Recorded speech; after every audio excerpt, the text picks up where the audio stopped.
ہے جیسے فرعون اور شیطان، جس کا نام رکھنے کے لیے کوئی تیار نہیں ہے اور نام لیتا ہے تو لعنت اللہ علیہ کہتا ہے، لیکن اگر یہ نام قرآن پاک کی آیت میں ہو کے آ جائے تو اسی نام پر 50 نیکیاں مل جائیں۔ قرآن پاک کیا چیز ہے؟ اگر کوئی کہتا ہے وَإِذَا قَرَأْتَ الْقُرْآنَ فَاسْتَعِذْ بِاللَّهِ مِنَ الشَّيْطَانِ الرَّجِيمِ،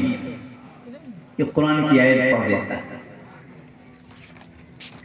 تو شیطان نام یہ قرآن پاک کی آیت میں آ گیا تو اب اس پر بھی اللہ 50 نیکیاں دیا۔